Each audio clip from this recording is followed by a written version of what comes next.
Niall McGrath at the right venue at Cage Ring Championships alongside Mr. Norman Parke, who's a fight against Matty Escamro coming up October 22nd in the 3 Arena in Dublin. Norman, first of all, how are you, mate? How are things? Enjoying the evening? Mateus is down there. Any altercations this evening? No, not really. First of all, thank you. Thank you for the interview. It's it's great to be here. But no, I've just saw him. He's literally just came here about 5 or 10 minutes ago, and we actually just met out through this door here, where he came through with the referee that refereed his fight in Poland with me, and they were all laughing and cheering. But as soon as I saw him, like, it was just dead eye, and that was, he knows he's coming to the Lions Den, and that's it. But other than that, I'm looking forward to going into the ring just to kind of hype up the fight, and we'll see where it goes from there. But yeah, I'm looking forward to it. He was with the referee? He was with the referee, yeah, the one from KSW 39. So it's you know how it is over there. They all work together, so it's it was all just what a business, really. Do you feel, Norman, that there is that sort of element going on, with KSW maybe in their hometown fighters, that there's a bit of a favoritism edge towards those guys, and that your back's maybe up against the wall? Probably, yep. But we understand that he's the homeboy. He's fighting there. KSW do a great job at selling the promotion, selling the whole their stadium shows. Like it's something they've never seen before. How they do it, But and he's one of their main guys. He's the the superstar in Poland. He's the guy who's never ever lost a round, undefeated, beat some of the top lightweights in Europe. And can never let someone like that lose. So it's I knew if it was a close fight, they were going to give it to him. But they said to me before the fight, if it was a close fight, there's going to be a sudden death round. But they knew straight up as quick as that went to the end of that third round, there was no more fourth round, because he was fading, man. He was fading big time. And I know how that feels, I know how that feels. That's a bad feeling, So maybe he wasn't prepared for the fight, but I give him the benefit of the doubt for that there. But when you're a champion, 13-0 or 12-13-0, and you're coming up to fight an ex-UFC fighter, I think he underestimated me. I think he looked at my fights and just think, my wrestling wins that, until he found out real quick. When I was in there, my hips, I just suffocated him with my hips, and that was it. He was on the back foot the whole time, mate. He run. He was fucking running the whole fight, and that pissed me clean off. Very, very hard to fight someone like that. But so I'm hoping he turns up and fights like a man, fights like a true champion, and comes, and I'm going to come at him for 5 rounds. And mark my words, no matter what, if I'm tired, I'm going to still keep coming, and I will keep coming. I'll keep to what I say. I'm going to come at him from the start. You've seen me. You're very animated. Obviously, you're angry. We spoke on the podcast a number of months ago. You were very irritated, obviously, about the bite, the whole incident, the way everything went down. Do you feel as though maybe you need to, there's been a little bit of media coverage as well. You've done the media day in Poland last week. Do you have to keep a lid on things? Do you have to, keep yourself under control going into this fight? No, I am a bit pissed off, to be honest. Because there's a lot of people talking shit. People, people always talk shit, But I tell you what, I earned a whole tier of Polish fans when I was there. I'm telling you, them guys were. Who's been talking shit? Sorry. Just everyone in general. It's like people always say you fight boring and stuff like that there, but you understand, look at the guys who I faced in the UFC. No one in Ireland has faced anyone who I faced, and that's just it. Fight Rustam Kobalov, big strong wrestler, very hard guy to fight. He can't strike, Fucking Gleason T-Boy, who's a fucking juice head. Who else? Francisco Trinaldo, which was a very close fight in Brazil. That was a very tough fight I had there. And, so I came up, and then I had the Paul Rebben fight, which is, a lot of controversy in that fight. People would like to see the rematch, But I believe Paul's maybe coming to KSW, so you never know. I get past this lad here. When I get past this lad, Paul's still going to be floating about there. So I hope, he gets the opportunity that he never got elsewhere. So it's, yeah, I'm a bit pissed off, to be honest. And it's not really... I'm kind of fed up being the nice guy, It's time to fucking show your worth, know your worth too, and McGregor just hits the nail on the head every time whenever he has an interview, so he knows what's up. Let's talk about the fight itself. Do you think you've an edge on him after that fight, after the whole biting incident? I looked at the fight and I look back and I actually scored the fight for you, 29-28 in Poland. It was obviously a very, very close fight. He should have been deducted a point. But you're back. You're fighting in Ireland. There's going to obviously be a large Polish crowd. There's going to be a large Irish crowd. But in your backyard, have you got the advantage? I know. One thing, but when I joined UFC, it was never, I never ever wanted to try and get a mental age. It was not really my game to play that there. Some guys are really good at playing that, and then I watch these guys doing this, and I think to myself, you know, ever since I was released for the UFC, which I thought was a bit, kind of pissed me off, to be honest. One guy who's you know, just signed a contract and then fought one of the, I believe he's top 5 in the world, Rustam Kobalov, you know, but people don't like him because his style, but he's a legit boy. So, and that's the lad who I could, you know, legitimate say that, you know, he beat me fair and square. The only guy, the rest of the guys are just cheats or whatever, you know, but as opposed to, you know, advantage, you know, I understand that there could be, you know, a huge Polish contingency here. There is already, but I tell you what, a lot of them can be supporting me. But either way, you know, I'm still going to go out there and fight. Look at my 2 fights at the 3 Arena in Dublin.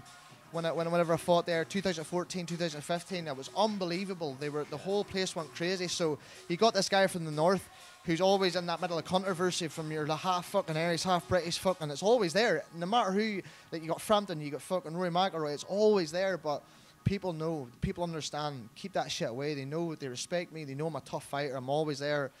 A good solid chin, good takedown defense, good everywhere. So they know the people of Dublin respect that, and that's that it shows whenever I fought there on them 2 occasions. So I'm feeling pretty confident that here October 22nd I'll get the job done, no matter one way or another. If it's like a finish, which I would love to get the finish, but I would like to wear him down for 3-4 rounds and then just finish it in the 4th or 5th round. That's what I got in my mind. Does that play in your mind a little bit? You know, it's 5 rounds as well. I think that's going to, you know, definitely suit you a little bit. It's obviously the first time KSW you're doing 5-round title fights.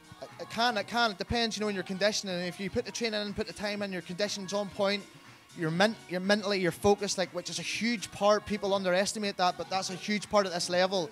And I feel that there's a lot of pressure on him. There's like, I just said the truth, you know, like there's a lot of people don't like the truth, but no, I says you're a fraud, mate. You know, not in that way that you're a good martial artist, but you've been handpicked fighters that you know wrestling wins every time. Look at the guys, tough Manson Benari, tough guy.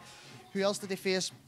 He faced a couple of guys like in Europe. He fought Tim Newman and stuff like that. Like that's the only time he fought like Andre Winner, you know, a tough guy, but wrestling always wins, always wins, always wins. So when he faced someone who's got that judo background and good strong hips, he makes all these excuses, like he left his gym. Now he's left his gym, right? I don't know what's happened there. I'm digging a wee bit deeper, but I understand what's happening now as we go on. But I hope he gets that sorted out. So I just hope he turns up the fight. That's it. That's all I'm asking for. So we can put on a good fight. You know, I got a lot of things to prove to the people that, you know, they think I'm boring, they didn't like my style, but some guy just come to fight me, man. That's it. They think I want to take him down all the time, but if we're going to stand and box, let's box, you know.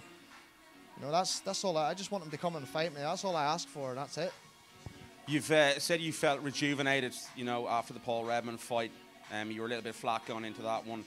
No thoughts of retirement in your head? No, mate. I remember we talked before. Yeah. It was just a thing. Like I was just at that stage where I was like, just kind of pissed off, and I was like, fuck, I don't know if I'm not a quitter, like, you know, as in a quitter, like a quitter in the fight. But I was like, kind of just get disheartened by the thing, thinking, fuck.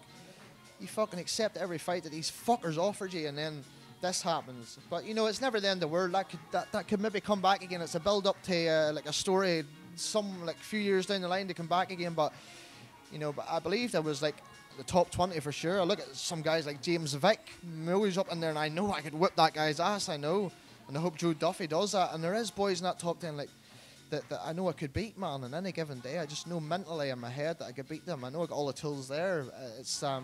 So I'm always a fighter, like, you know, at the end of the day when I go to bed at night, it's like I'm just constantly thinking about it. So it's like the love is still there. Like you could never, it's always, if I left and just retired, it would just like fucking eat me for the rest of my life. And plus I no other option. What else am I going to do? It's kind of the only thing I know. So I'm going to keep doing it until the body just gives up. Rejuvenated Norman Parke. You're going to take that lightweight title away from Matthias Garma. That's obviously the plan. Any final words for your buddy? Mate, I just hope you turn up to fight. You know, we had that pre-fight interview there. You know, we built up the fight in Poland last week. I came into your home territory again and we talked about the fight. It just says, unzip your little dress. Just unzip the dress just for like, what, 15, 20, if it goes that far, like 15, 20 minutes, unzip that dress, leave outside the cage and stand and fight like a man. You're the champion. You're the champion, undefeated, never lost a round. And you know, it's like a...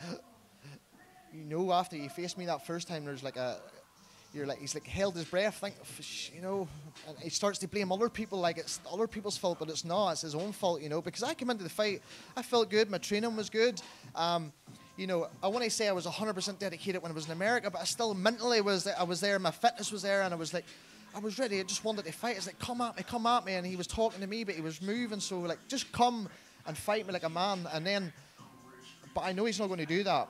And then he tries to say, jiu-jitsu, you're scared of my jiu-jitsu, man. Don't even play that bullshit. We know that's a factor because you want to play jiu-jitsu because you know that's the only chance you got against me. Single leg, that's all you got. Single leg, I sat on you and just crushed you like a little bitch. And he says, all I did was defend, man. I was on top of you, working for them guillotines and stuff. I was even trying to disengage sometimes, but he had my leg like wrapped, like gable grip around my leg because he needed to suck that leg in and push me to his left to end up on top. But once he bit the finger, where did you go then? Pump, straight on the back, trying to choke. And to be honest, he's not really that strong, you know. I faced stronger. The Russian was a strong bastard, man. He was the strongest guy I faced. I 100%, see anybody I face like that, I have 100% respect for them. I always do. T-Bow, I have no respect for him. He's a fucking cheat. Ronaldo, I have respect for him. It was a close fight. Paul, I 100% respect for Paul, but I hate fighting people I know.